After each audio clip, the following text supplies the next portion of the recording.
ಎಲ್ಲ ವೀಕ್ಷಕ ಬಂಧುಗಳಿಗೆ ನಮಸ್ಕಾರ. ಬಂಧುಗಳೇ, ಇವತ್ತಿನ ಸಂಚಿಕೆಯಲ್ಲಿ ಪ್ರಮುಖವಾಗಿರ್ತಕ್ಕಂಥ ವಿಚಾರದೊಂದಿಗೆ ನಿಮ್ಮೊಂದಿಗೆ ಬಂದಿದ್ದೇನೆ. 2026 ಜನವರಿ ತಿಂಗಳು ಮುಗಿಯುವಷ್ಟರಲ್ಲಿ ಬಂಧುಗಳೇ, 3 ರಾಶಿಯವರಿಗೆ ಒಂದು ದೊಡ್ಡ ಸಂಕಷ್ಟ ಇರುವಂಥದ್ದು. ಬಹಳ ಎಚ್ಚರಿಕೆಯಿಂದ ಇರಬೇಕಾಗತ್ತೆ. ಹಾಗಾದ್ರೆ ಆ 3 ರಾಶಿ ಯಾವುದು ಅಂತ ಹೇಳಿ ಇವತ್ತಿನ ಸಂಚಿಕೆಯಲ್ಲಿ ನೋಡೋಣ, ಮತ್ತು 3 ರಾಶಿಗಳು ಏನೆಲ್ಲ ಎದುರಿಸಬೇಕಾಗತ್ತೆ ಮತ್ತು ಪರಿಹಾರ ಏನು ಎಂಬುವಂಥ ವಿಚಾರವನ್ನ ಇವತ್ತಿನ ಸಂಚಿಕೆಯಲ್ಲಿ ನೋಡೋಣ.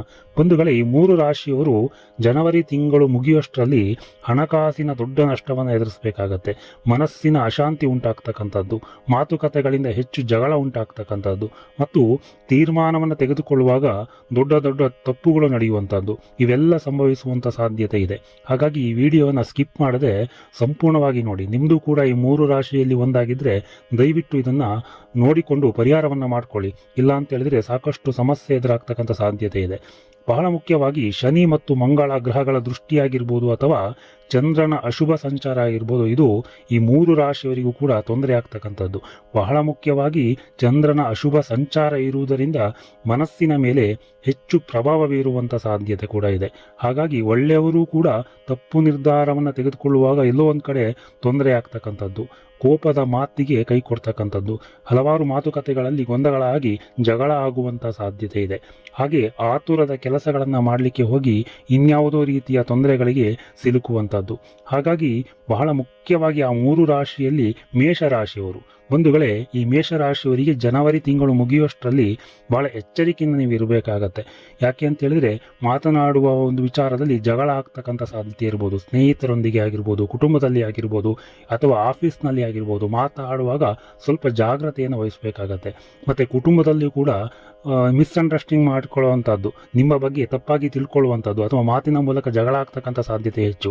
ಮತ್ತೆ ಕೆಲಸದಲ್ಲಿ ಕೂಡ ಸಣ್ಣ ಪುಟ್ಟವಾಗಿರ್ತಕ್ಕಂಥ ತಪ್ಪು ಕೂಡ ದೊಡ್ಡದಾಗಿ ಕಾಣುವಂಥ ಸಾಧ್ಯತೆ ಇದೆ. ಹಾಗಾಗಿ ನಿಮ್ಮ ಆತುರದ ನಿರ್ಧಾರಗಳನ್ನು ತೆಗೆದುಕೊಳ್ಳುವಂಥದ್ದು ಬಹಳವಾಗಿ ಯೋಚನೆ ಮಾಡಬೇಕಾಗತ್ತೆ. ಕೋಪದಲ್ಲಿ ಮಾತನ್ನ ಆಡುವಂಥದ್ದನ್ನು ತಪ್ಪಿಸಬೇಕಾಗತ್ತೆ. ಹಾಗೆ ರಾತ್ರಿ ತಡವಾಗಿ ಕೂಡ ಹೊರಗೆ ಹೋಗುವುದನ್ನು ತಪ್ಪಿಸಬೇಕು. ನೀವೊಬ್ಬರೇ ರಾತ್ರಿ ಹೊರಗಡೆ ಹೋಗ್ತಾ ಇದ್ದೀರಿ ಅಂದ್ರೆ ಅದಷ್ಟು ಸೂಕ್ತ ಅಲ್ಲ. ಯಾರನ್ನಾದ್ರೂ ಕರ್ಕೊಂಡು ಹೋಗ್ತಕ್ಕಂಥದ್ದು ಜೊತೆಯಲ್ಲಿ ಬಹಳ ಒಳ್ಳೆಯದು. ಯಾಕೆಂದ್ರೆ ರಾತ್ರಿ ಅಪಘಾತಗಳು, ಅವಘಡಗಳು ನಡೀತಕ್ಕಂಥ ಸಾಧ್ಯತೆ ಇದೆ. ಹಾಗಾಗಿ ಸ್ವಲ್ಪ ಜಾಗ್ರತೆಯಿಂದ ಇರಬೇಕಾಗತ್ತೆ. ಹಾಗಾದ್ರೆ ಈ ಮೇಷರಾಶಿಯವರು ಇವೆಲ್ಲ ಸಮಸ್ಯೆ ಪರಿಹಾರ ಆಗಬೇಕು ಅಂತ ಹೇಳಿದ್ರೆ ಮಾಡಿಕೊಳ್ಬೇಕಾದಂತಹ ಮುಖ್ಯ ಪರಿಹಾರ ಏನು ಅಂದ್ರೆ, ಹನುಮಾನ್ ಚಾಲೀಸವನ್ನ ಪಠನೆ ಮಾಡಬೇಕಾಗತ್ತೆ ನೀವು. ಹಾಗೆ ಕೆಂಪು ಬಟ್ಟೆಯನ್ನ ಯಾವುದೇ ಕಾರಣಕ್ಕೂ ಕೂಡ ಧರಿಸಬೇಡಿ, ಇದು ನಿಮಗೆ ಒಳ್ಳೆಯದಲ್ಲ. ಹಾಗೆ ಮಂಗಳವಾರ ಉಪ್ಪನ್ನ ದಾನ ಮಾಡಬೇಕಾಗತ್ತೆ. ಮಂಗಳವಾರ ಉಪ್ಪನ್ನ ದಾನ ಮಾಡೋದ್ರಿಂದ ಕೂಡ ನಿಮಗೆ ಬರ್ತಕ್ಕಂಥ ಎಷ್ಟು ಅವಘಡಗಳು, ಅಪಘಾತಗಳಿಂದ ನೀವು ತಪ್ಪಿಸ್ಕೊಳ್ಬಹುದು, ಸಮಸ್ಯೆಯಿಂದ ತಪ್ಪಿಸ್ಕೊಳ್ಳೋದಕ್ಕೆ ಅವಕಾಶ ಇದೆ. ಹಾಗೆ ಜೊತೆಯಲ್ಲಿ ದೇವರ ಧ್ಯಾನವನ್ನ ಮಾಡಿ ಪ್ರಾರ್ಥನೆಯನ್ನ ಮಾಡಿಕೊಂಡ್ರೆ ಖಂಡಿತವಾಗಿಯೂ ಬರ್ತಕ್ಕಂಥ ಎಷ್ಟೋ ಸಮಸ್ಯೆಯನ್ನ ನೀವು ತಪ್ಪಿಸ್ಕೊಳ್ಬಹುದಾಗಿದೆ.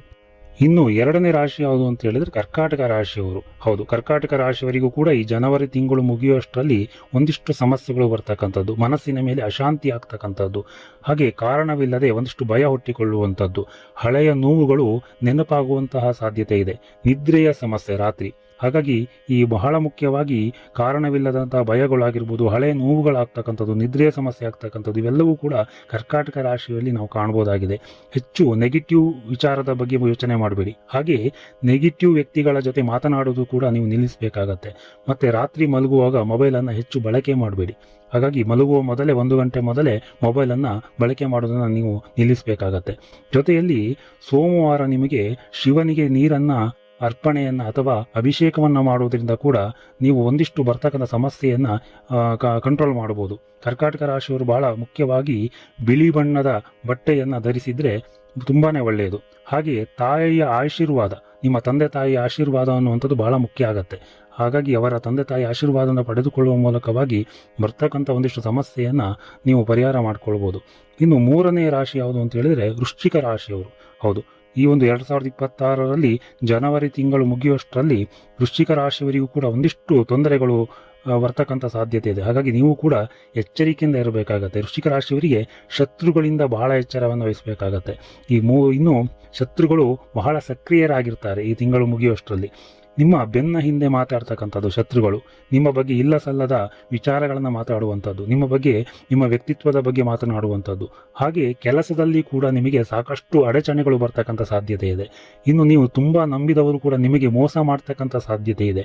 ಹಾಗಾಗಿ ಹೊಸ ಸ್ನೇಹಿತರನ್ನ ನೀವು ಮಾಡ್ಕೊಳ್ಳುವಂಥದ್ದು ಅಷ್ಟು ಸೂಕ್ತ ಅಲ್ಲ. ಮತ್ತೆ ಸ್ನೇಹಿತರ ಜೊತೆಗೆ ಎಷ್ಟೇ ಕ್ಲೋಸ್ ಆಗಿದ್ರೂ ಸಹ ನಿಮ್ಮ ಪರ್ಸನಲ್ ವಿಚಾರಗಳನ್ನಾಗ್ಲಿ ರಹಸ್ಯ ವಿಚಾರಗಳನ್ನು ದಯವಿಟ್ಟು ಶೇರ್ ಮಾಡ್ಕೊಳ್ಬೇಡಿ. ಇನ್ನು ಕಾನೂನಿಗೆ ಸಂಬಂಧಿತಂತಹ ತೀರ್ಮಾನಗಳನ್ನು ತೆಗೆದುಕೊಳ್ಳುವಾಗ ಸ್ವಲ್ಪ ಯೋಚನೆ ಮಾಡಿ. ಒಂದಲ್ಲ ಎರಡಲ್ಲ 3 ಬಾರಿ ಸರಿಯಾಗಿ ಯೋಚನೆ ಮಾಡಿಬಿಟ್ಟು ಕಾನೂನಿಗೆ ಸಂಬಂಧಪಟ್ಟಂಥ ತೀರ್ಮಾನವನ್ನು ತೆಗೆದುಕೊಂಡ್ರೆ ಖಂಡಿತವಾಗಿ ವೃಶ್ಚಿಕ ರಾಶಿಯವರಿಗೆ ಒಂದಿಷ್ಟು ಸಮಸ್ಯೆಗಳು ಕಡಿಮೆ ಆಗ್ಬೋದು. ಆದರೂ ಕೂಡ ಒಂದಿಷ್ಟು ಪರಿಹಾರವನ್ನು ಮಾಡ್ಕೊಳ್ಳೋದಾದಾಗ ದುರ್ಗಾದೇವಿಗೆ ತುಪ್ಪದ ದೀಪವನ್ನು ನೀವು ಹಚ್ಚುವ ಮೂಲಕವಾಗಿ ಒಂದಿಷ್ಟು ಸಮಸ್ಯೆ ಪರಿಹಾರ ಮಾಡ್ಕೊಳ್ಬೋದು. ಹಾಗೆ ಕಪ್ಪು ಎಳ್ಳುವನ್ನು ದಾನ ಮಾಡಬೇಕಾಗತ್ತೆ. ಇನ್ನು ಓಂ ನಮಃ ಶಿವಾಯ ಎನ್ನುವಂಥ 108 ಬಾರಿ ಜಪವನ್ನು ಮಾಡೋದ್ರಿಂದ ಕೂಡ ಬರ್ತಕ್ಕಂತಹ ಸಮಸ್ಯೆಯನ್ನು ಪರಿಹಾರ ಮಾಡ್ಕೊಳ್ಬೋದು.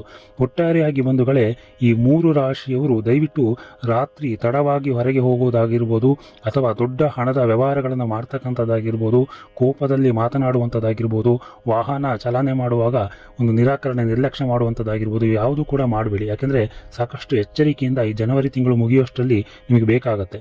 ಆನಂತರದಲ್ಲಿ ಬೆಳಗ್ಗೆ ಅಥವಾ ಸಂಜೆ ದೇವರಿಗೆ ತುಪ್ಪದ ದೀಪವನ್ನು ಹಚ್ಚುವಂಥದ್ದು, ಹಾಗೆ ದೇವರ ಮುಂದೆ ಪ್ರಾರ್ಥನೆ ಮಾಡಿಕೊಳ್ಳಿ. ನನ್ನ ಮೇಲೆ ಬಂದಂಥ ಅಪಾಯ ದೂರವಾಗಲಿ, ದೈವ ರಕ್ಷಣೆ ನನ್ನ ಜೊತೆ ಇರಲಿ ಎನ್ನುವಂಥ ಒಂದು ಪ್ರಾರ್ಥನೆಯನ್ನು ದೇವರ ಮುಂದೆ ನೀವು ಮಾಡ್ಕೊಳ್ಬೇಕಾಗತ್ತೆ. ಇಷ್ಟು ಮಾಡ್ಕೊಂಡಿದ್ದಲ್ಲಿ ಬರ್ತಕ್ಕಂಥ ಒಂದಿಷ್ಟು ಸಮಸ್ಯೆಗಳು ಕಡಿಮೆ ಆಗ್ಬೋದು 3 ರಾಶಿಗೂ ಕೂಡ. ಬಂಧುಗಳೇ, ದಯವಿಟ್ಟು ನಮ್ಮ ಚಾನಲ್ಗೆ ಲೈಕ್, ಶೇರ್ ಮತ್ತು ಸಬ್ಸ್ಕ್ರೈಬ್ ಮಾಡುವ ಮೂಲಕವಾಗಿ ಇನ್ನೂ ಇದೇ ರೀತಿಯ ಬಹಳ ಮುಖ್ಯವಾಗಿರ್ತಕ್ಕಂಥ ಅದ್ಭುತವಾಗಿರ್ತಕ್ಕಂಥ ವಿಚಾರವನ್ನು ನಾವು ನಿಮಗೆ ತಿಳಿಸ್ಲಿಕ್ಕಿದೆ. ನೀವು ಇದನ್ನು ಲೈಕ್, ಶೇರ್ ಮತ್ತು ಸಬ್ಸ್ಕ್ರೈಬ್ ಮಾಡುವ ಮೂಲಕ ನಮಗೆ ಪ್ರೋತ್ಸಾಹವನ್ನು ನೀಡಿದರೆ ಮುಂದೆ ಕೂಡ ಒಳ್ಳೊಳ್ಳೆ ವಿಚಾರವನ್ನು ನಿಮ್ಮ ಮುಂದೆ ತರ್ತೇವೆ ಅಂತ ಹೇಳ್ತಾ, ಎಲ್ಲರಿಗೂ ಕೂಡ ದೇವರು ಸಕಲ ಅಷ್ಟೈಶ್ವರ್ಯ ಸುಖಶಾಂತಿ ನೆಮ್ಮದಿಯನ್ನು ಅನುಗ್ರಹಿಸಿಕೊಡ್ಲಿ ಅಂತ ಪ್ರಾರ್ಥನೆ ಮಾಡ್ತಾ ಈ ಸಂಚಿಕೆಗೆ ಎಲ್ಲರಿಗೂ ಕೂಡ ಧನ್ಯವಾದಗಳು. ನಮಸ್ಕಾರ.